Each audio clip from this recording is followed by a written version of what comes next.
Hi, I'm Tish Jennings. Good to see you all here at the end of this program. How many people here are currently teachers in a classroom? Oh, awesome, awesome. Well, I was a teacher for a long time, 22 years, and my practice as a teacher began with a mindfulness practice. So I had already been practicing mindfulness before I became a teacher. But what I noticed once I started teaching, how many people here have a mindfulness practice, just out of curiosity? Oh, awesome.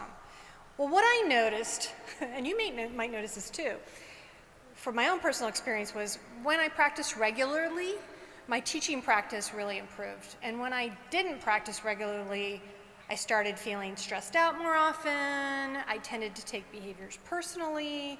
Has anyone else ever had that experience? Have you noticed that? Yeah. Well, I became really curious about, oops, this got moved ahead. I became really curious about why that was. And this was back, I'm going back into the 80s, early 80s, when I started noticing this. And then I shifted my career and became a teacher educator. And during that time, I taught classroom management to elementary and preschool education teachers. And I also spent a lot of time observing classrooms because I was supervising internships. So for 15 years, I observed classrooms and I taught classroom management, and it became really clear to me that emotion reactivity interferes with classroom management. So what I mean by that is, you know when you start getting really stressed out when you're teaching, you lose your patience, you may not see what's happening clearly, and you might start feeling like it's pretty crazy. Has anyone ever felt this way? Overwhelmed, oh my gosh. What I love about this framework that we've been talking about is this is a lifelong learning process. You don't stop learning all these competencies at any point in your life. And what I realized is to be a teacher requires particularly skillful skills in social emotional competencies and cognitive competencies, because the context of the classroom is one of the most emotionally and cognitively demanding work contexts you can imagine. If you compare working in a classroom like this to sitting in an office, just think about that. Okay, just think about that for a moment. If I'm sitting in my office and somebody says something to me that is provocative, it gets me upset, right? I can say, oh, excuse me, I need to take a break. Talk to you later, right? If you're in your classroom and somebody does something that provokes an emotional response in you, you can't say, oh, sorry guys, I'll be back in a few minutes, right? You're stuck there. Not only are you stuck there, but your students are also stuck there. So, I mean, you're virtually captives in this environment that's incredibly cognitively and emotionally demanding.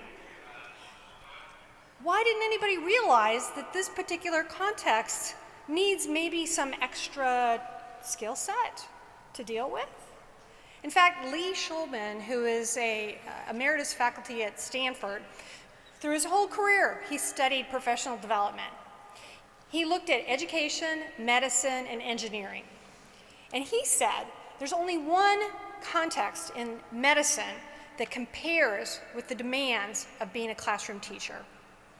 That is emergency room work. But look at the difference in the training that doctors get compared to what teachers get. So when I started realizing this, I thought, I really need to know more about emotional development in adulthood. I need to understand stress and coping and mindfulness and how all these pieces fit together. So I went back to graduate school and at the University of California, Davis, and I got my doctorate in human development, focused on this stress and coping question. And then all these things became really obvious to me, why mindfulness was helpful and why the context was so challenging. So for the last decade or so, my colleagues and I have been developing a program called CARE for teachers. And this program is intentionally designed to support the particular social, emotional, and cognitive competencies that teachers need to be successful in that context. It combines emotion skills training with mindful awareness practices. And we've been studying this now in New York and in Harrisburg, Pennsylvania. We've had 2 large federally funded grants from the Department of Education. And our most current study has been taking place in New York City, and I'm going to tell you a little bit about that in a minute. But I want to kind of go back and tell you a little bit about, I'm going to teach you one really simple way to help you manage yourself when you start feeling like this, okay? One thing I realized when I was observing classrooms, after I was done teaching, observing, I would often hear from a teacher or a student teacher that, oh, that class was crazy, I'm so sorry, you know, it was just a bad day, oh, you know, I'm so sorry. They would be embarrassed because I've been watching them. And what I realized was, from my perspective, it didn't look crazy at all. That this imagined craziness is a result of feeling this stress. Because when you feel stressed out, it distorts your perceptions. It makes you think that things are worse than they are. It makes you imagine that that behavior of that student in that classroom is intentionally designed to make you crazy, right? So you forget, oh, they have regulation problems. It's hard for them to sit still. They're only 6. We forget that. Like, no, he's doing that to make me crazy. So we have to calm down because we can't think straight when we feel that way. And what are we modeling for our students when we act that way? Right? They're learning these competencies by watching us. So we need to be the best that we can be. So one of these very simple strategies that we've been teaching, I'm going to teach it to you, it's really simple. It's just taking 3 deep belly breaths. That's it. Really simple. You guys ready to try this? Okay, so again, most of you knew what to do. Assume the posture. You sit up. And in this exercise, sitting up is important because you're going to experience filling your lungs and you're using your diaphragm. Really fill your body with air deeply. If you want to, you can close your eyes. You can also put your hands on your abdomen if you want. And we're going to take 3 deep breaths at our own pace. But as you do that, I want you to notice the sensation of the breath filling your body and then leaving your body. So you can begin.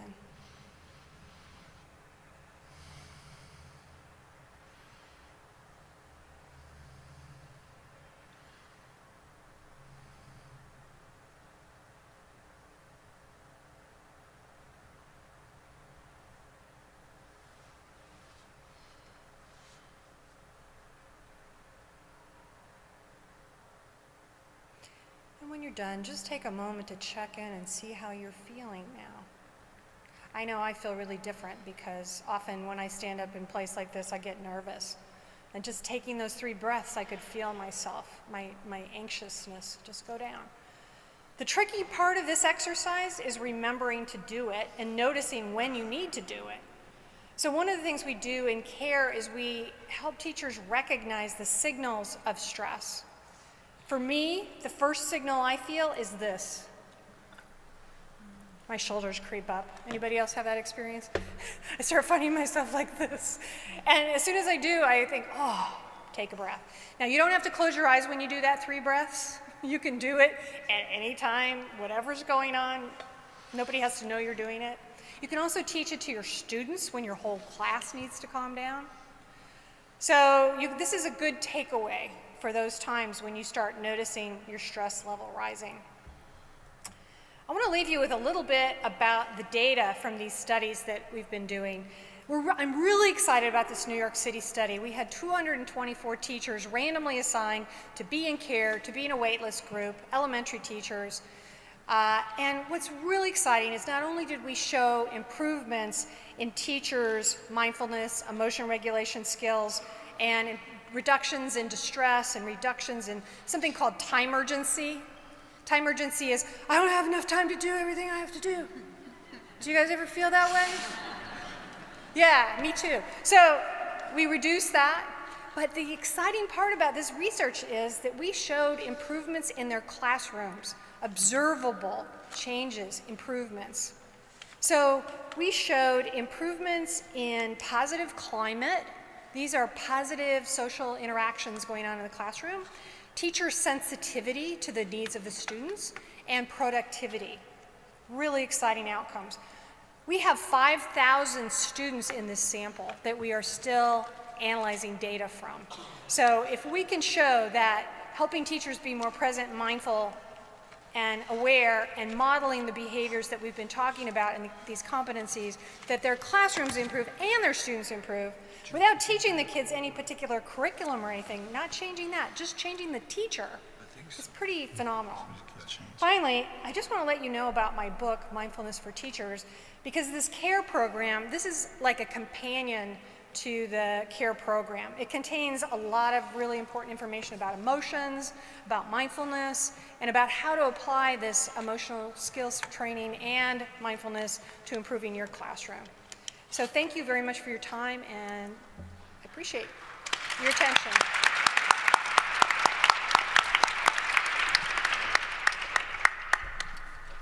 Thanks so much, Tish. Even though I am no longer a classroom teacher, as a parent, I need to do what you were talking about. So now I would love to turn it over to Amelia Martin, who is a 2012 Massachusetts Corps member and a 7th grade language arts teacher from Neighborhood House Charter School in Boston. And she's going to tell us a little bit about how she is trying to implement some of these practices in her school.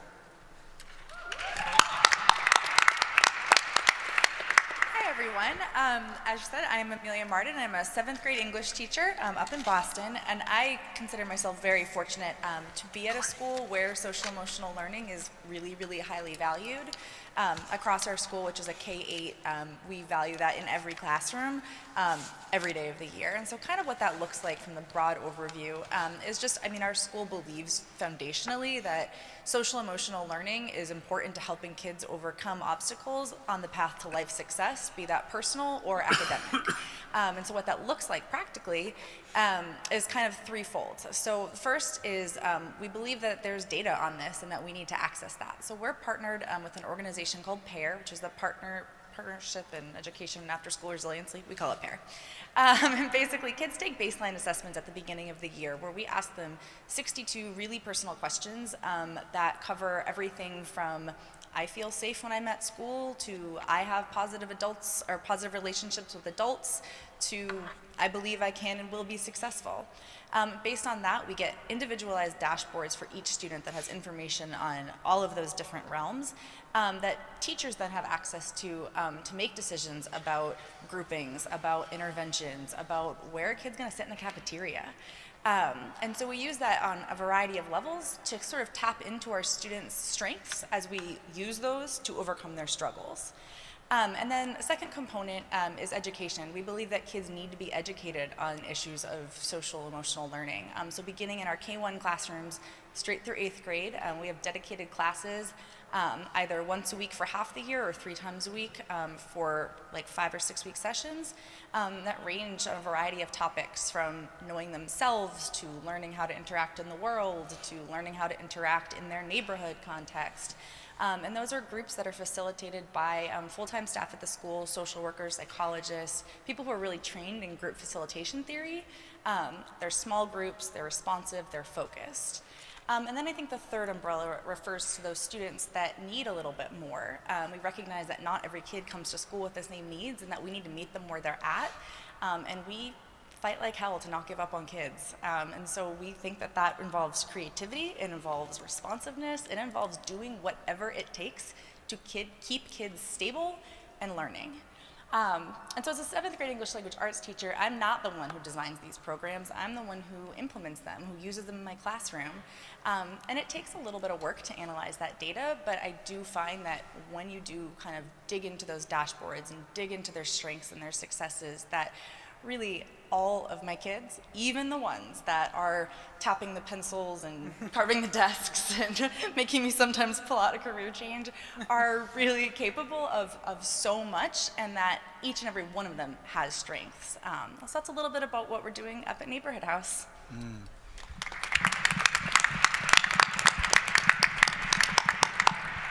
Okay, so we are coming to the end of our time and really appreciate all the questions and comments that have come on through Twitter and the text area. We're going to invite folks to, when we formally close, come up and ask your questions of any of the panelists that you have specifically. But there is one question and topic that we did get a lot of traction on, and that was the question of how would some of this apply perhaps to students with special needs. And so I don't know if there's one or two of you who want to just quickly take that on, and then we'll formally close.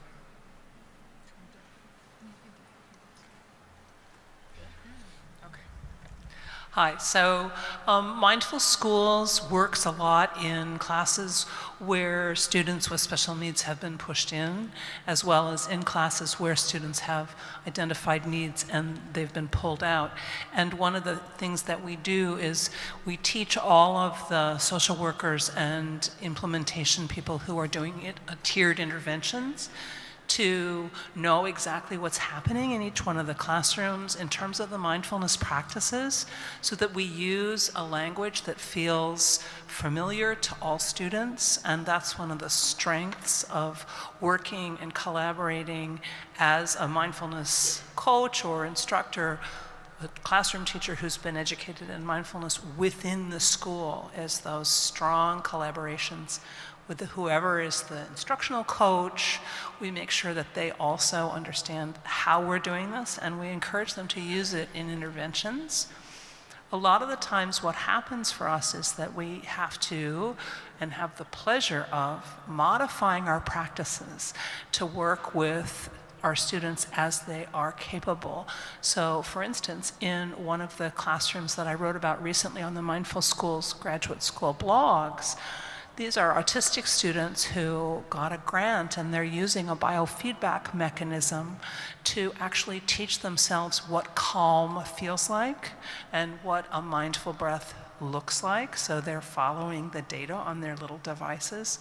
And what we've discovered is that if you can teach children, regardless of what their abilities are, to access that baseline sense of this is myself and this is what I feel like, then they're much more able to learn and to participate in the classroom. So I'm happy to answer more questions about that if you all want to come up afterwards. Thanks. Great. And last word, Stephen? Just a quick reflection on that. I think, especially when working with students with special needs, it's the classroom climate and the classroom environment is it's so critical for all classes, but especially here.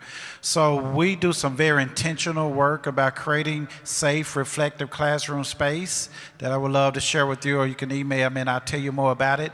But the classroom space and the classroom environment, I think, is a great starting point, even before you get to cognitive things and to content. So here's the contact information for our group. Sorry.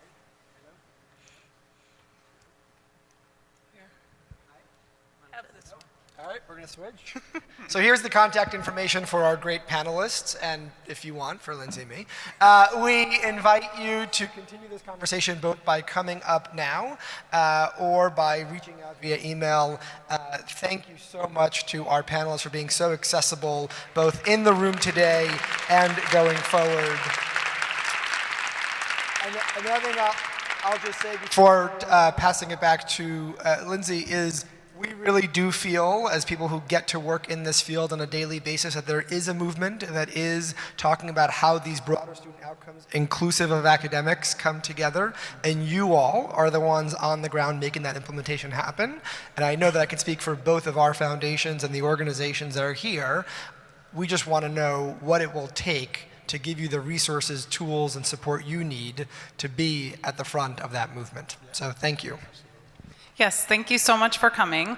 I think the only other thing I would add in closing is that a classroom, a school, a community where this framework is alive in classrooms for our kids is a system then that is fulfilling the promise of education, that is helping build human beings who are loved and known and proud and confident and can actually change our world. So again, thank you so much for your interest. Thank you for coming, and please come up and ask all your questions to our panelists.